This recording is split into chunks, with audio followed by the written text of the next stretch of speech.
এই সরকার আমেরিকার বিরুদ্ধে ইসরায়েলের বিরুদ্ধে কোনো বক্তব্য উচ্চারণ করে না। এই সরকার বৈষম্য বিরোধী ছাত্র আন্দোলনের ফসল, কিন্তু বৈষম্য কি দূর হয়েছে? বৈষম্য আরো বৃদ্ধি পেয়েছে। আমরা দেখেছি বৈষম্য বিরোধী বেশিরভাগ বিরোধী আন্দোলনের পরে যে সরকার এসেছে, সেই সরকার এসে এদেশের মানুষের কথা শুনে নাই। তারা তাদের মতো এনজিওদেরকে নিয়োগ দিয়ে দেশ পরিচালনা করছে। উপদেষ্টারা সব এনজিওর লোক, এনজিওরা হচ্ছে আমেরিকার দালাল। এই উপদেষ্টারা এসে দেশ সংস্কারের কথা বলছে। সংস্কার কমিশন তৈরি করা হয়েছে। এই সংস্কার কমিশন, আপনারা জানেন, নারী সংস্কার কমিশন তাদের সংস্কারের প্রস্তাব প্রধান উপদেষ্টাকে দিয়েছে। এই প্রস্তাবে কি আছে? এই প্রস্তাবে আছে যে ভিন্ন ধর্মের পুরুষকেও মেয়েকেও তারা তাদের পছন্দ মতো বিয়ে করতে পারবে, এটা কোনো বাধা হবে না। এই সংস্কারে আছে কোন স্বামী তার স্ত্রীকে বিছানায় আসার জন্য জোর করতে পারবে না, এটা ধর্ষণ হবে এবং পেনাল কোডে বিচার হয়ে শাস্তি হবে।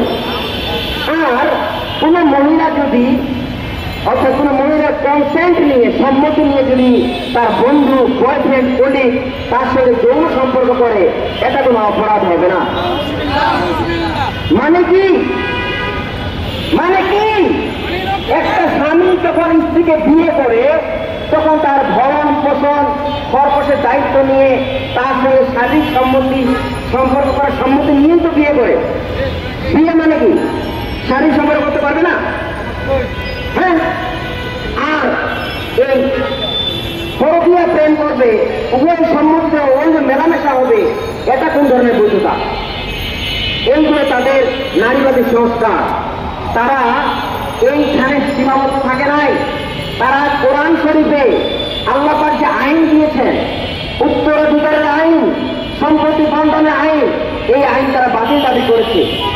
আমার বক্তব্য হচ্ছে, তোমরা ইসলামী আইনে হাত দিতে চাও, তোমরা হিন্দুদের আইনে হাত দাও না কেন? হিন্দুরা তো সম্পত্তি পায় না বাপের বাড়ি। তখন নারীবাদীরা কই যায়? সংস্কারবাদীরা কই যায়? পরিবেশবাদীরা কই যায়? তখন তো কথা বলে না। এরা বলেছে পতিতাদেরকে, পতিতা বৃত্তিকে বৈধতা দিতে হবে। ভালো কথা, বৈধতা দেওয়া যাবে। একটা পতিতাকে জিজ্ঞাসা করেন তো, একটা পতিতা কি পতিতা থাকতে চায়? পতিতা কি পতিতা হয়ে খুশি? সেই সন্তুষ্ট আছে? সে 1 ঘন্টা পর পর ভিন্ন ভিন্ন পুরুষের হাতে বদল হয়, এতে কি সেই পতিতা হ্যাপি? এই মহিলা কি আরামে আছে? তাহলে পতিতার বৈধতা কোথায়? এরা তো পতিতার প্রতি জুলুমি করলো। ওই মেয়ে যাতে শান্তি পায় সেই ব্যবস্থা করতে হবে। পতিতাকে জিজ্ঞাসা করেন, পতিতা বলবে, ভাই আমার অভাবের কারণে এমন কাজ করছি।